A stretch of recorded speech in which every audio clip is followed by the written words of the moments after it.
وفرد میرے در سننے والی اسلام کی عزتدار ماں البین، السلام علیکم ورحمۃ اللہ تعالی وبرکاتہ۔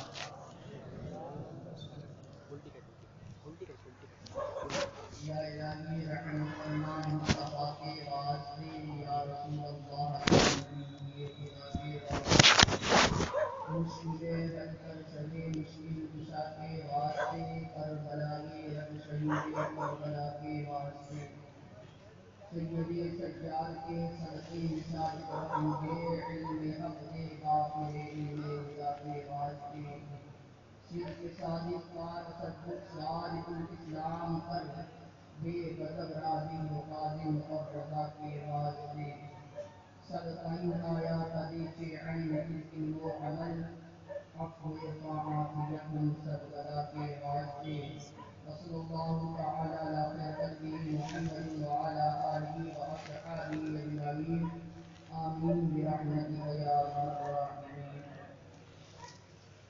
الحمدللہ ونصلي ونسلم على حبيبه الكريم، أما بعد فأعوذ بالله من الشيطان الرجيم، بسم الله الرحمن الرحيم، وتوبوا إلى الله جميعا أيها المؤمنون لعلكم تفلحون۔ آمنت بالله صدق الله العظيم، وبلغنا رسوله النبي الأمير المكي الكريم، ونحن على ذلك لمن الشاهدين والشاکرین والحمد للہ رب العالمین۔ میں جملہ ممبران مدرسہ غوثیہ رضویہ کا شکر گزار ہوں کہ انہوں نے آج اس نورانی بد مثالی کے ساتھ کیا۔ آج آپ کے سامنے یہ فقیر محترم المقام عزت ناک جناب الیاس احمد صاحب کی دعوت پر آپ کے سامنے حاضر ہے۔ اللہ رب العزت اس بزم کو اپنی بارگاہ میں قبول فرمائے اور ہم سب کے لیے ذریعہ نجات بنائے۔ حضور مفتی بنارس، شیخ طریقت رہبر رائے شریعت، گلے گلزار رضویت، اولاد فاروق اعظم، حضور سیدی سرکار مفتی معین الدین المعروف پیارے میاں صاحب قبلہ کی آمد ہو رہی ہے۔ آپ تمامی حضرات حضرت کا کھڑے ہو کر استقبال کریں۔ نعرہ تکبیر، نعرہ رسالت، یا رسول اللہ، نعرہ رسالت، یا رسول اللہ۔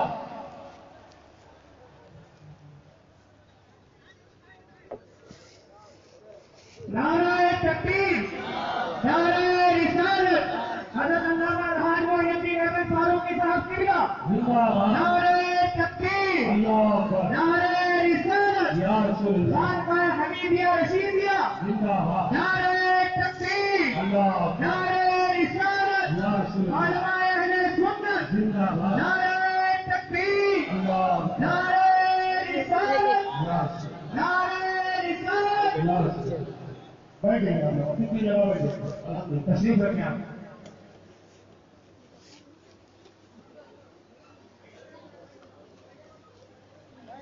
چلیے بیٹھیے، آپ لوگ بیٹھیے، کتنی جگہ بیٹھیے۔ ماشاء اللہ حضرت رونق اسٹیج پر آ چکے ہیں، آپ لوگ برائے بھائی اپنی اپنی جگہ تشریف رکھیں۔ صبح اس میں ہم سے حضرت کی آپ سے بات کریں۔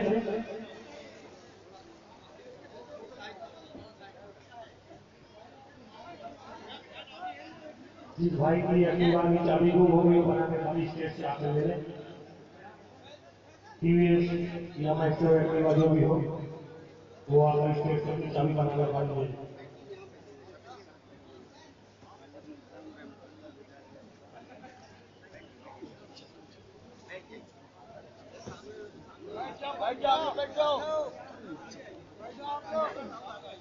دیکھیے بالکل خاموش حضرت کا دیکھیے، احترام کیجیے، یہ آپ کو اپنے اندر بالکل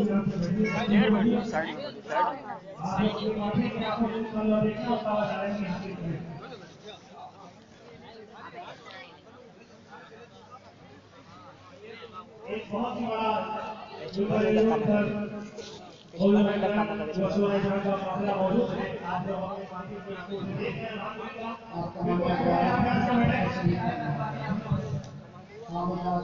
آپ لوگ بیٹھ جائیں.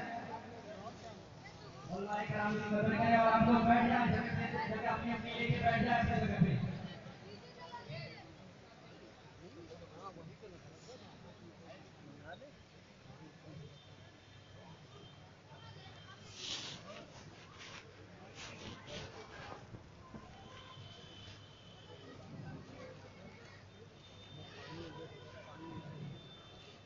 ممبر شریف پر آپ اپنی ماتھوں کی نگاہوں سے دیکھ رہے ہیں بھولے باغ فاروق اعظم مفتی شہر بنارس حضور پیر طریقت رہبر رائی شریعت حضرت علامہ و مولانا الحاج الشاہ مفتی معین الدین المعروف پیارے میاں صاحب قبلہ اپنے پورے جاہ و جلال و شان عالمیت کے ساتھ ممبر رسول پر جلوہ بار ہوئے. حضرت کے نورانی چہرے کی زیارت کیجیے اور اپنے نامۂ اعمال میں نیکیاں لکھواتے رہیے.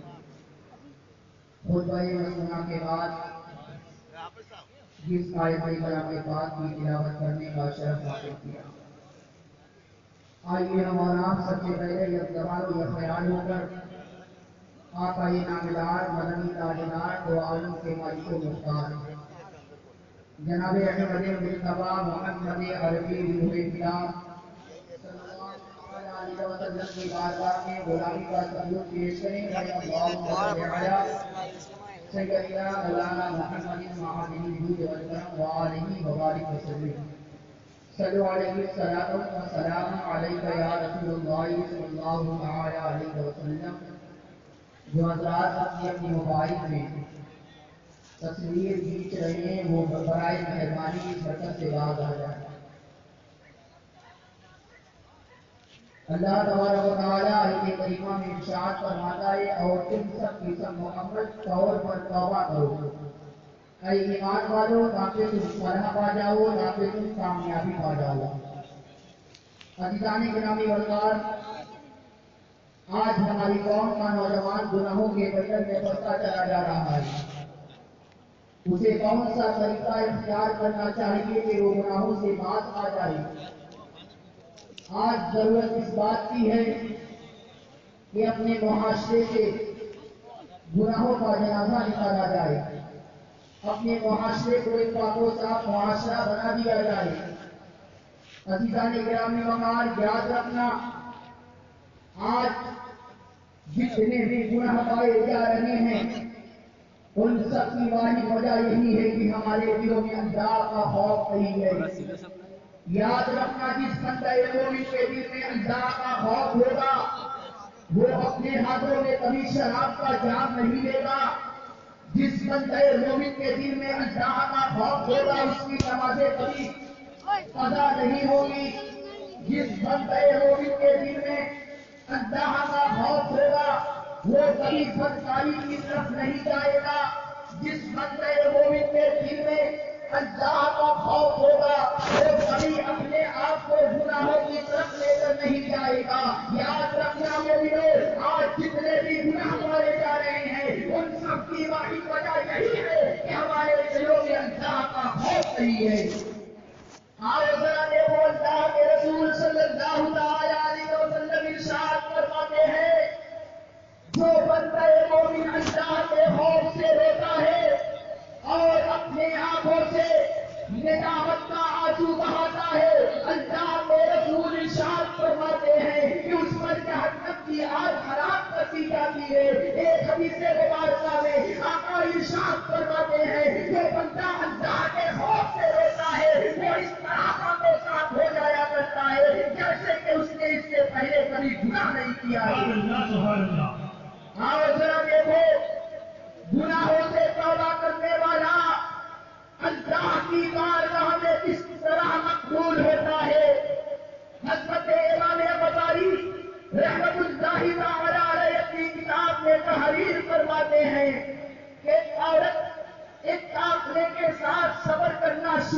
کرتی ہے، اس قافلے کے ساتھ ایک نوجوان بھی اس عورت کے عشق میں سفر کرنا شروع کرتا ہے۔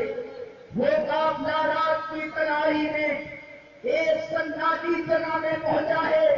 وہ نوجوان اس عورت کے پاس جاتا ہے، جانے کے بعد اپنی محبت کا اظہار کرتا ہے کہ میں تجھ سے محبت کرتا ہوں۔ اس عورت نے کہا کیا تم واقعی مجھ سے محبت کرتے ہو؟ اس نوجوان نے کہا ہاں ہاں میں تم سے واقعی محبت کرتا ہوں، یہی وجہ ہے کہ میں نے تمہارے ساتھ قافلے میں سفر کرنا شروع کیا۔ وہ عورت متقیہ پرہیزگار اللہ کا خوف رکھنے والی مل رہی تھی، کہنے لگی جاؤ قافلے کا چکر لگا لو اور دیکھ لو کہ تمام لوگ سو رہے ہیں یا جاگ رہے ہیں۔ وہ نوجوان بہت خوش ہوتا ہے، قافلے کی جانب آتا ہے، جانے کے بعد کیا دیکھتا ہے کہ تمام کی تمام لوگ سو رہے ہیں، مرد بھی سو رہے ہیں، عورتیں بھی سو رہی ہیں، بچے بھی سو رہے ہیں، حتیٰ کہ جانور بھی اپنے اپنے دلوں میں سو رہے تھے۔ وہ نوجوان بہت خوش ہوتا ہے، پلٹ کر عورت کے پاس آیا، آنے کے بعد کہنے لگا کہ میں نے تمام قافلے والے کا چکر لگا دیا، تمام کی تمام لوگ سو رہے ہیں، مرد بھی سو رہے ہیں، عورتیں بھی سو رہی ہیں، حتیٰ کہ جانور بھی اپنے اپنے دلوں میں سو رہے ہیں۔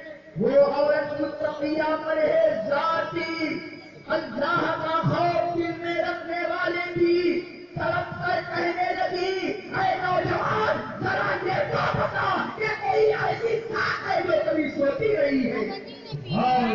اتنا کہنا تھا، اس نوجوان کے جسم میں سب کبھی کاری ہو جاتی ہے، فوراً اپنے گناہ سے توبہ کر لیتا ہے، اس عورت کے سامنے ہاتھ جوڑ کر کھڑا ہو جاتا ہے اور کہتا ہے کہ میں نے اپنے گناہ سے توبہ کر لیا، تو مجھے معاف کر دے۔ وہ عورت کہتی ہے کہ میں نے تجھے معاف کیا اور آئندہ تو اس گناہ سے باز رہنا، ورنہ کل قیامت کا دن ہوگا، اللہ کے بارگاہ میں تجھے پیش کیا جائے گا، تو کون سا منہ لے کر جائے گا؟ وہ نوجوان وہاں سے نکلا ہے، کچھ دیر کے بعد اس کا انتقال ہو گیا۔ لوگوں نے خواب میں اسے دیکھا اور پوچھا کہ رب تبارک و تعالیٰ نے تیرے ساتھ کیا معاملہ کیا؟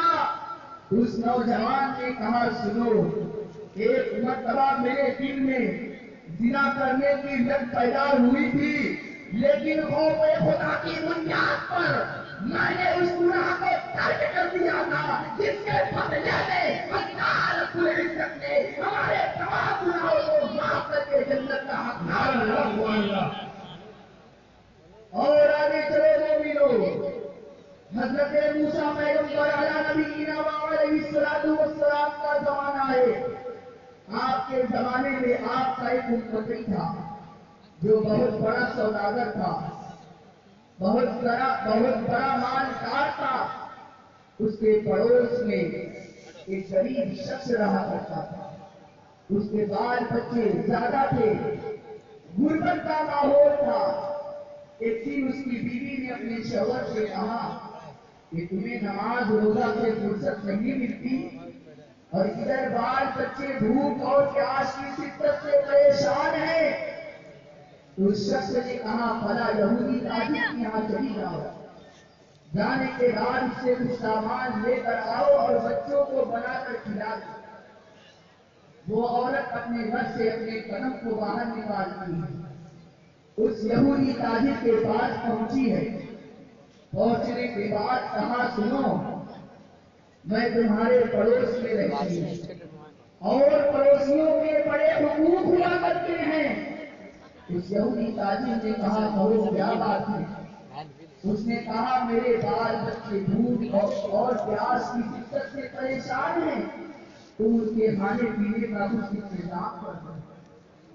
اس یہودی تاجر نے جب عورت کی طرف نگاہ کی تو دیکھا کہ عورت بڑی خوبصورت ہے، بڑی حسین و جمیل ہے، فوراً اس کی نیت بدل گئی، کہنے لگا کہ تم میری پہلے خواہشات کو پوری کر دو، میں تمہارے بال بچوں کی بھوک اور پیاس کو مٹا دوں گا۔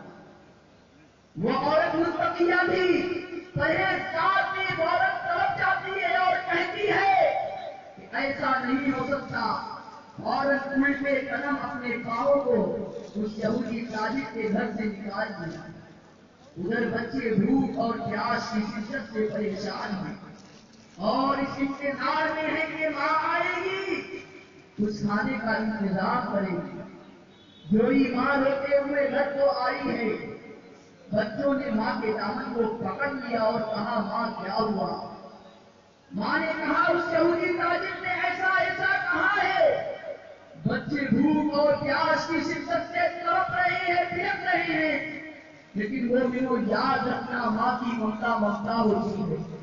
ماں کو اپنے بچوں کا رونا دیکھا نہ گیا، فوراً اس یہودی تاجر کے پاس جاتی ہے، جانے کے بعد کہتی ہے کہ میں تیری خواہشات کو پورا کرنے کے لیے تیار ہوں، تم میرے بچوں کے کھانے کا انتظام کرو۔ چنانچہ وہ نوجوان عورت کو ایک بند کمرے کے اندر لے جاتا ہے، ان دونوں کے علاوہ کوئی تیسرا نہیں ہے، لیکن وہ عورت زاروں پتار رو رہی ہے، اس کے جسم میں کپکپی تاری ہے۔ اس نوجوان نے دیکھا تو کہا کہ تم کس کے خوف سے رو رہی ہو؟ ارے اس کمرے میں تمہارے اور ہمارے علاوہ کوئی تیسرا نہیں ہے، تمہارے جسم میں یہ کپکپی کس کیسی ہے؟ اس عورت نے کہا سنو، آج تم اس بند کمرے میں تم میری عزت کو تار تار کرنے جا رہے ہو، آج تم میری عزت کے ساتھ کھیلنے جا رہے ہو، آج تم میرے ساتھ اپنے منہ کو کالا کرنے جا رہے ہو، لیکن یاد رکھنا گناہ چاہے اندھیری کو ڈھیل نہیں کیے جائے یا سرے نہ کیا جائے، اللہ دیکھتا ہے، اللہ سمیع و بصیر ہے۔ اتنا کہنا تھا، وہ یہودی ہاتھ چھوڑ کر کھڑا ہو جاتا ہے اور کہتا ہے تو غریب ہو کر اللہ سے اتنا ڈرتی ہے؟ ارے اللہ نے ہمیں تو بے پناہ والوں دولت دیے ہیں، ہمیں اور زیادہ اللہ سے ڈرنا چاہیے۔ فوراً اپنے گناہ کو ترک کر دیتا ہے اور اپنے جیب سے تجوری کی چابی نکال کر اس عورت کو دے دیتا ہے کہ جاؤ تمہیں جتنا سامان لینا ہے تجوری سے لو، لینے کے بعد اپنے بچوں کے کھانے پینے کا انتظام کرو۔ وہ عورت سامان لے کر اپنے گھر آئی اور بچوں کے کھانے پینے کا انتظام کرنے لگی۔ لڑکی رحمت جوش میں آتی ہے، حضرت موسیٰ پر وحی نازل ہوتی ہے کہ اے موسیٰ فلاں علاقے کے فلاں چوراہے پر چلے جاؤ، وہاں تمہارا ایک امتی ہے، جا کر اس سے میرا سلام کہہ دینا اور کہہ دینا کہ اللہ رب العزت نے تمہارے تمام گناہوں کو معاف کر دیا۔ نعرہ تکبیر، نعرہ رسالت، فیضان اعلی حضرت، مسلک اعلی حضرت، دریا دریا بستی بستی۔ بھائی کیا ناراض ہو گیا؟ دریا دریا بستی بستی، نعرہ تکبیر۔ حضرت موسیٰ علیہ نبینا علیہ الصلوۃ والسلام اس یہودی کے گھر پہنچے ہیں۔ اس یہودی نے جب دیکھا تو بہت خوش ہوا، کہنے لگا حضور کیسے تشریف لائے، حکم بھیجتے نہیں آ جاتا۔ حضرت موسیٰ پیغمبر کہنے لگا پہلے تو یہ بتا تو نے کون سی نیکی کی ہے کہ اللہ کی جانب سے تجھے سلام آیا ہے اور اللہ نے تمہارے تمام گناہوں کو معاف کر دیا۔ وہ یہودی تعریف سوچنے لگا، سوچتے سوچتے کہنے لگا حضور میں نے کوئی نیکی نہیں کی، ہاں البتہ میرے دل میں ایک مرتبہ زنا کرنے کی جب پیدا ہوئی تھی، لیکن خوف خدا کی بنیاد پر میں نے اس زنا کو، میں نے اس گناہ کو ترک کر دیا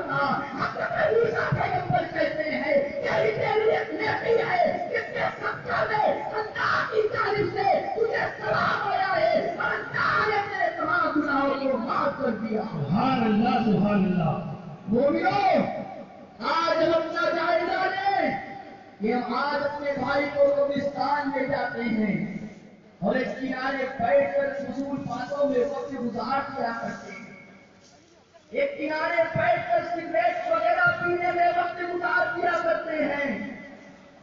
آؤ حضرت عمر بن عبدالعزیز کی بارگاہ میں چلو، حضور پیارے میاں صاحب قبلہ تشریف فرمائیں۔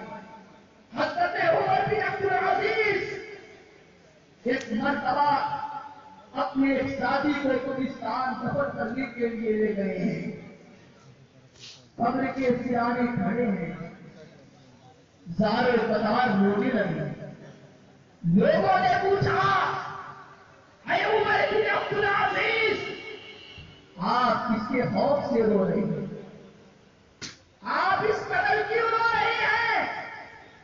حضرت عمر بن عبدالعزیز نے کہا اے لوگوں تم نے نہیں سنا؟ تو حضرت عمر بن عبدالعزیز نے جب کہا تو لوگوں نے پوچھا حضور کیا؟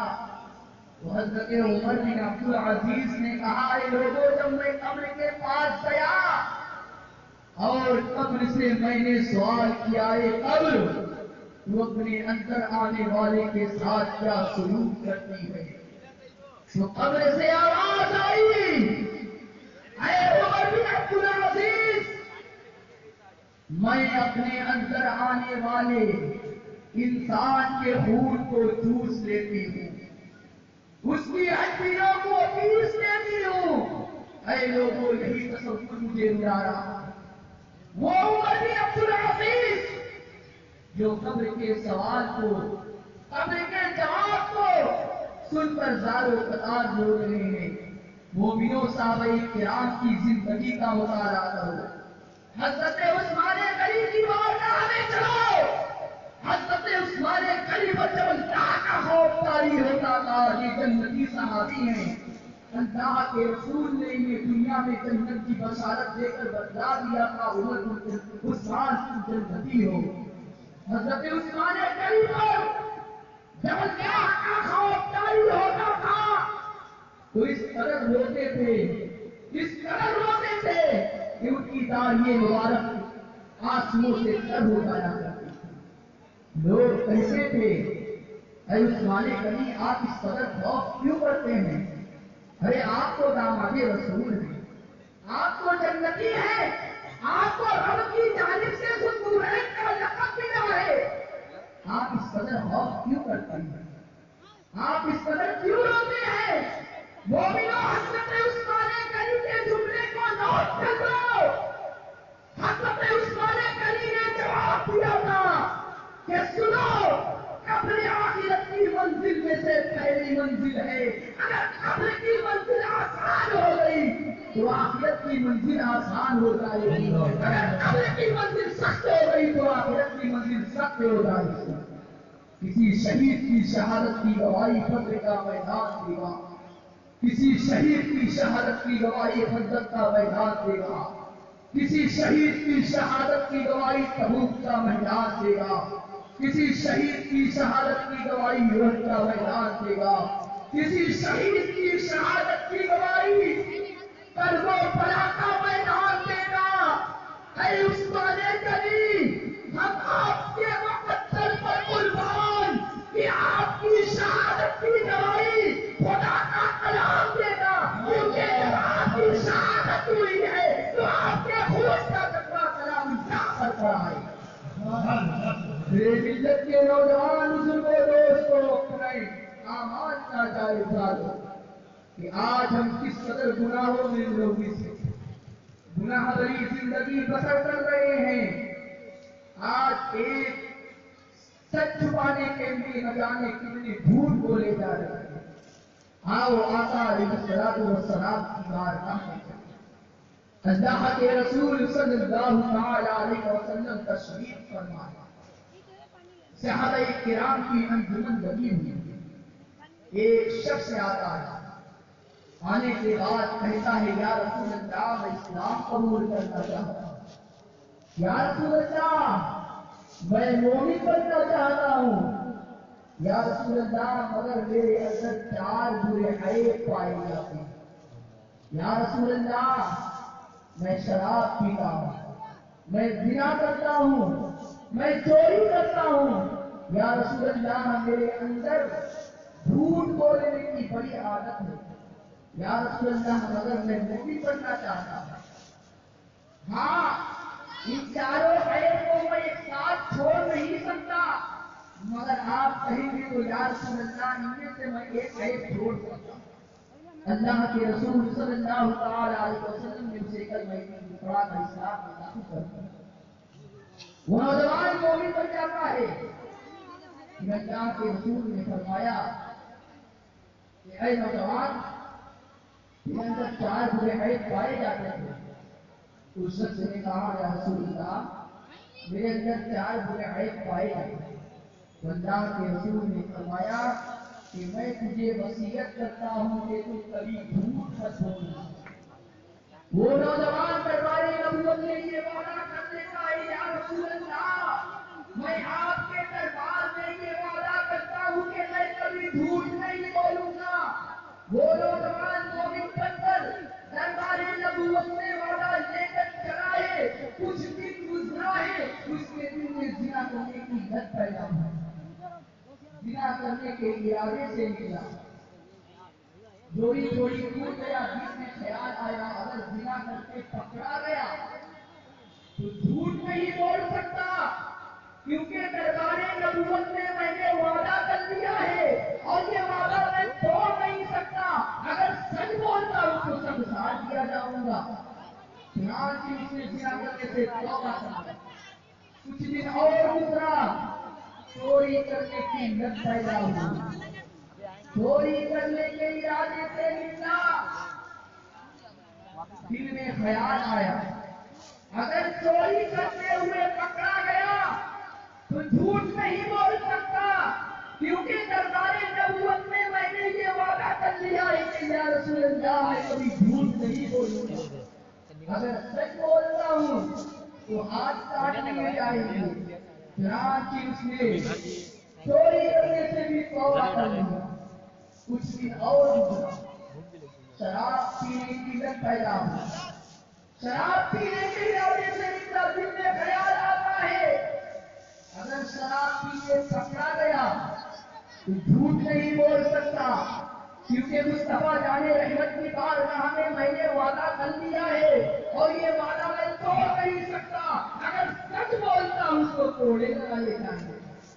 چنانچہ اس نے شراب پینے سے بھی توبہ کر دیا، مصطفیٰ جان رحمت کی بارگاہ میں حاضر ہوا، حاضر ہونے کے بعد عرض کرتا ہے یا رسول اللہ میرے ماں باپ آپ پر قربان، یا رسول اللہ آپ کتنے اخلاق والے ہیں، آپ نے مجھے جھوٹ سے بچایا، میں شراب سے بچ گیا، آپ نے مجھے جھوٹ سے بچایا، میں زنا سے بچ گیا، آپ نے مجھے جھوٹ سے بچایا، میں تمام گناہوں سے پھنس گیا، اب یا رسول اللہ آپ کتنے اخلاق والے ہیں۔ اس لیے مومنو جھوٹ کو ام الخبائث کہا گیا ہے۔ آج ایک سچ چھپانے کے لیے نہ جانے کتنے جھوٹ بولے جا رہے ہیں۔ مومنو صحابہ کی زندگی دیکھو، چاہے وہ حضرت ابو بکر صدیق اکبر، چاہے وہ حضرت عمر ہو، چاہے وہ حضرت عثمان غنی ہو، چاہے وہ حضرت مولا کائنات ہو، جب ان پر اللہ کا روپ جاری ہو جاتا تو ان کے بدن رضا بلندان ہو جایا کرتے تھے۔ آج مومنوں ہم گناہ بھری زندگی بسر کر رہے ہیں، ایک دوسرے کی غیبت ہم کر رہے ہیں، جبکہ اللہ کے رسول نے فرمایا کہ غیبت کرنے والا اپنے موٹا بھائی کا گوشت کھاتا ہے۔ آج کا نوجوان ذہنی ٹینشن مٹانے کے لیے شراب کے جام کو اپنے ہاتھ میں لے رہا ہے، جبکہ اللہ کے رسول نے فرمایا شراب زہر ہے، شراب قاتل ہے، شراب پینے کے بعد انسان اپنی بیوی اپنی ماں میں فرق بھول جاتا ہے۔ آؤ حضرت بشر حافظ رحمت اللہ تعالی علیہ کی بارگاہ میں چلو، یہ کون بشر حافظ ہیں؟ ان کے یہاں شراب کی بھٹی چلتی تھی، شراب بیچے جاتے تھے، شراب نکالے جاتے تھے۔ یہی بشر حافظ ایک مرتبہ شراب کے نشے میں مست ہو کر کہیں جا رہے تھے، راستے میں کاغذ کا ٹکڑا پڑا ہوا ملا، جس میں رب تبارک و تعالیٰ کا مقدس نام لکھا ہوا تھا. اٹھاتے ہیں، اٹھانے کے بعد اسے صاف کرتے ہیں، گھر کو لے کر آتے ہیں، عزت سے معطر کرتے ہیں اور ایک میز پر رکھ دیتے ہیں اور کہتے ہیں اے اللہ کے نیک نام، تیرا مقام یہ ہے، تیری جگہ یہ ہے. ارے مجھ جیسے پاپی کو پورے کھانے میں ہونا چاہیے تھا. میری ملت کے نوجوان بزرگوں، دوستوں، صبح ہوتی ہے، شہر کے سب سے بڑے عالم دین حضرت بشر حافظ کی بارگاہ میں پہنچ جاتے ہیں. کہتے ہیں بشر، تم نے کون سی نیکی کی ہے کہ اللہ نے تمہارے تمام گناہوں کو معاف کر دیا. حضرت بشر حافظ نے جب اتنا سنا ہے، ننگے پاؤں گھر سے باہر نکل آئے اور اللہ کی بارگاہ میں اپنے ہاتھوں کو اٹھا کر کہا اے میرے مولا، ابھی میں نے صرف تیرے نام کی تعظیم کی تھی کہ تو نے میرے تمام گناہوں کو معاف کر دیا. ارے جب میں اپنے تمام گناہوں سے توبہ کر لوں گا تو اے رب کعبہ تو مجھے کون سے مقام پر پائی فرمائے گا.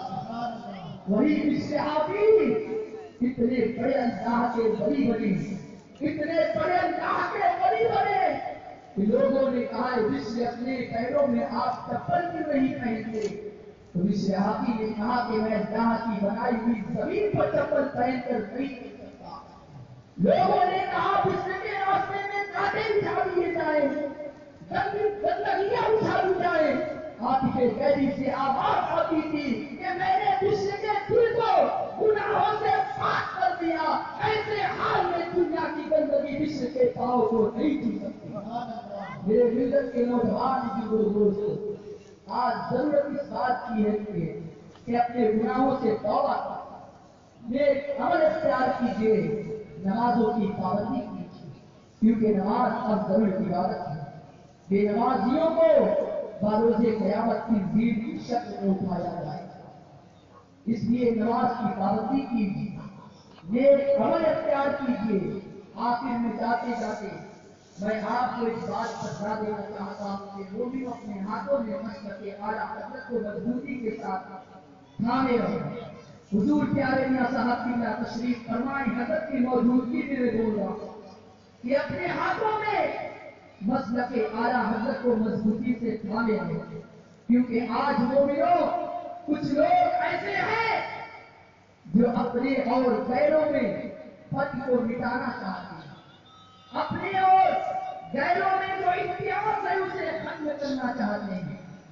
آج جشن میلاد النبی میں آپ کو یہ پیغام دینا چاہتا ہوں کہ اگر آپ اپنے اور غیروں میں فرق کرنا چاہتے ہیں، اپنے اور غیروں میں امتیاز کرنا چاہتے ہیں، تو مسلک اعلیٰ حضرت کے نعرے کو مضبوطی کے ساتھ پکڑ لو، کیونکہ یہی وہ مسلک ہے، یہی وہ نعرہ ہے جس میں اللہ رب العزت نے وہ دولانیت عطا کی ہے کہ جب مسلک اعلیٰ حضرت کا نعرہ بلند ہوتا ہے تو اپنے اور غیروں میں امتیاز ہو جائے. نعرہ تکبیر، نعرہ رسالت، فیضان اعلیٰ حضرت، مسلک اعلیٰ حضرت، نعرہ تکبیر.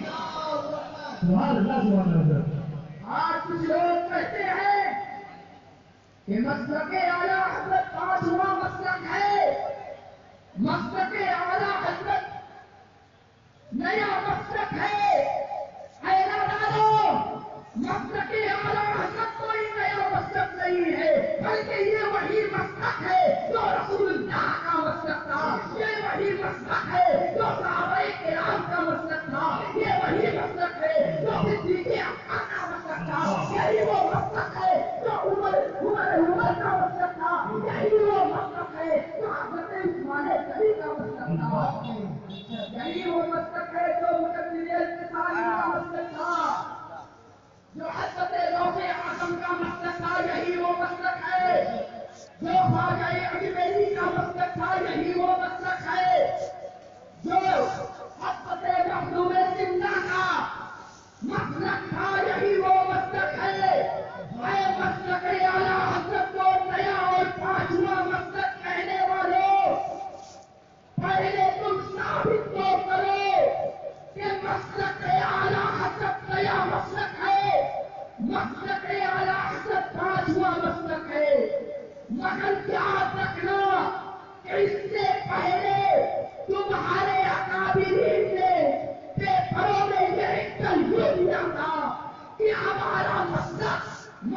اعتدال ہے.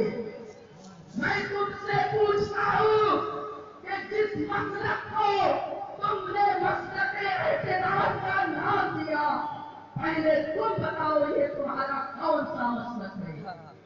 قسم خدا کی مومنو، ان کے پاس کوئی جواب نہیں ہے، کیونکہ جواب وہ دیتا ہے جو حق کا ساتھ دیتا ہے، جو حق کے دامن کو پکڑتا ہے.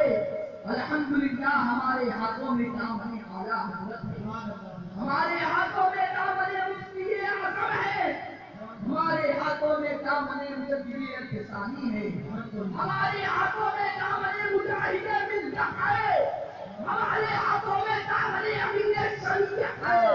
اور قسم خدا کی مومنو، جو میرے تاج الشریعہ کے سایہ کرم میں آ گیا، اللہ رب العزت نے اس کے اندر وہ دولت عطا کی ہے کہ جب جب وہ بولتا ہے ڈنڈے کی چوٹ پہ بولتا ہے، جب جب وہ بولتا ہے تو کان میں نہیں بلکہ کھلے میدان میں بولتا ہے. اور یہ کیوں؟ اس لیے کہ یہ رضا کے نیچے کے سینے میں آل ہے، چارا چوری کا مال ہے، یہ مال آل سے نعرے تکبیر، نعرے رسالت، نعرے رسالت، بستی بستی کریا کریا، بستی بستی کریا کریا، نعرے تکبیر، نعرے رسالت.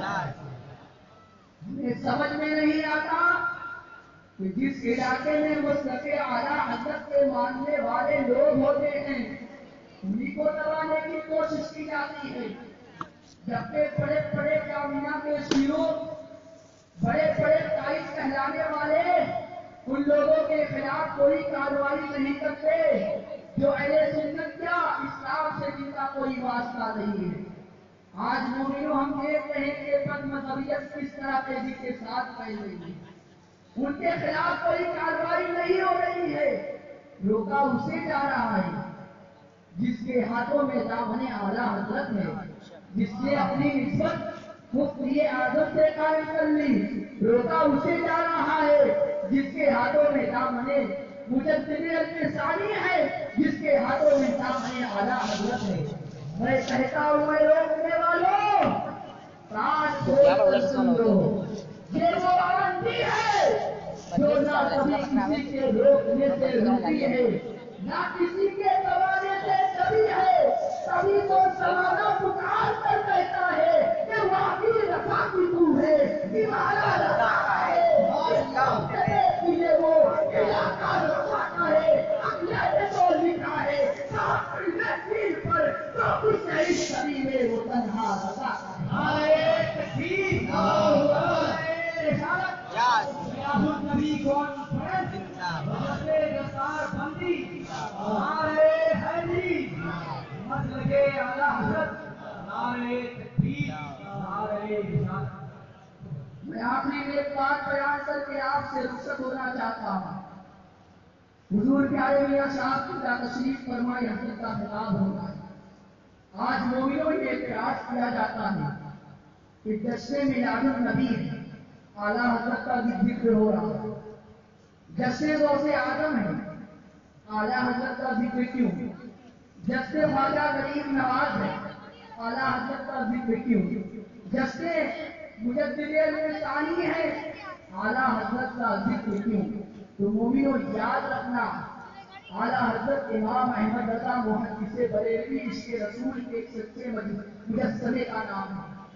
آپ تاریخ اٹھا کر دیکھیے مومنوں، جب ہمیں یہ تعلیم کی جا رہی تھی کہ نبی مطلب مٹی میں مل چکے ہیں، جب ہمیں یہ تعلیم دی جا رہی تھی کہ نبی کو دیوار کے پیچھے کا علم نہیں ہے، جب ہمیں یہ تعلیم دی جا رہی تھی کہ نبی اپنی بیٹی فاطمہ کو جہنم کی آگ سے بچا نہیں جا سکتے، جب ہمیں یہ تعلیم دی جا رہی تھی کہ نبی کی تعظیم بڑے بھائی کی طرح کی جائے، جب بزرگان دین کے عزت پر حملہ کیا جا رہا تھا تو امام احمد رضا محدث بریلوی نے ان تمام فرقہ باطلہ کے سوالات پر آخری کیل ٹھوک کر کے اعلان کیا تھا کہ کیلتے رضائے خنجرے بخارے باتبار آدھا سے کہہ لو خیر نفر کرے اور یہ رضا کے نیزے کی مار ہے، یہ آنسو کے سینے میں مار ہے، اسے چارہ جوئی کا وار ہے، یہ وار حال سے پار ہے۔ وآخر دعوانا الحمدللہ رب العالمین۔ السلام علیکم ورحمۃ اللہ تعالی وبرکاتہ۔